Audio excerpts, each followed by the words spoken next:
আব্বা ভালো আছেন? আছি ভালো। তা কি রে মা, তুই একা কেন? জামইরি দেখছিস না? জামই কই? তোমার জামাই আসেনি, আমি একাই আইছি। জামই আসেনি কি হয়েছে? আর তুই একা আসলি? একা আসবো না? আমি তোমার জামাইয়ের সাথে গন্ডল বাঁধাই চলে আইছি। আমি আর ওই সংসার করবো না। এই সংসার করবি না মানে কেন, কি হয়েছে কি? কি হবে? দৈনিক গিলে আমার সাথে গন্ডল বাঁধায়, আমার একটা কথাও শোনে না। তার মা টাকা চালি টাকা থাকে, তার ভাই টাকা চালি টাকা থাকে, আমি চালি 1 টাকাও থাকে না। আর আমি যখনই কোনো কিছু কই তখনই আমার সাথে গ্যাঞ্জাম বাঁধাই দেয়। আর কি কেউ কইছে যে ওই সংসারে তোমার কোনো মূল্য নেই? আর একটু ঝগড়া ঝাঁটি বাদলি কি আমি চলে আসছি? চলে আসবো না, কি করবো? আমি মারে ফোন দিলাম, মাই তো কইলো আমার চলে আসছি। ও আচ্ছা, তুমি আর লোক পাওনি, তোমার মারে ফোন দিয়ে যাও। তো ওই বিটি তো নষ্টর গুড়া। ওই বিটি আমার জীবন নষ্ট করেছে, এবার লাগেছে তোমার জীবনটাও নষ্ট করার জন্য।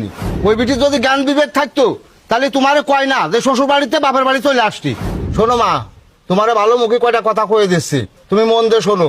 তোমারে বিয়ে দিয়েছি শ্বশুর বাড়ি সংসার করার জন্য, তোমারে দৈনিক গেলে বাড়ি চলে আসার জন্য না। তুমি 2 দিন অন্তর জামুর সাথে ঝগড়া বাঁধাবা আর দৌড়ে দৌড়ে বাড়ি চলে আসবা, এটা কিন্তু আমি মাইনে নেবো না।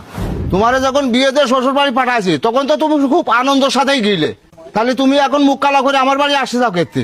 তোমার যেরকম হাসতে হাসতে গিলে ওরকম হাসতে হাসতে জামুরির সাথে করে নিয়ে আমার বাড়ি আসবা, তাহলে তোমার জায়গা আছে, আর নাই কোনো জায়গা নেই। আব্বা তুমি আর কিরকম কথা কছ? তোমার বাড়ি যদি আমার জায়গা না থাকে তাহলে আমি কোন জায়গায় যাব? কোন জায়গায় যাবা তা আমি কি করে জানি? তোমারে তো বিয়ে দিয়েছি সংসার করার জন্য, তুমি সেই জায়গায় ফিরে যাও। না আব্বা, আমি আর সংসারে ফিরে যাব না। ওই সংসারে যদি তুমি ফিরে না যাও তাহলে আমার বাড়ি তোমার কোনো জায়গা হবে না। শোনো মা, সংসার এত সহজ জিনিস না।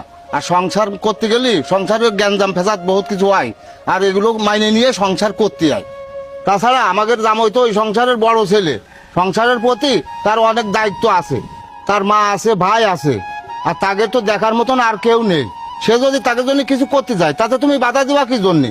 তাই তোমারে কই, তুমি আর গ্যাঞ্জাম ফেসাদ করে না, তুমি তোমার শ্বশুর বাড়ি ফিরে যাও। আর কোনোদিনও তোমার মার কথা শুনবা না। তোমার মার কথা যদি শোনো তাহলে জীবনেও তুমি সুখী সংসার করতে পারবা না। আচ্ছা আব্বা, এদিকে কোনে যাচ্ছাও? যাই একটু মার সাথে দেখা করে আসি। না, তোমার মার সাথে দেখা করতে হবে না, তুমি এদিক চলো, তোমার আমি গাড়িতে উঠে দিয়ে আসি। বাংলার প্রতিটি মেয়ের বাবা যদি ঠিক এমনই হতো তাহলে অকালে কোনো সংসার নষ্ট হতো না। ভিডিওটি ভালো লাগলে শেয়ার করবেন। আল্লাহ হাফেজ।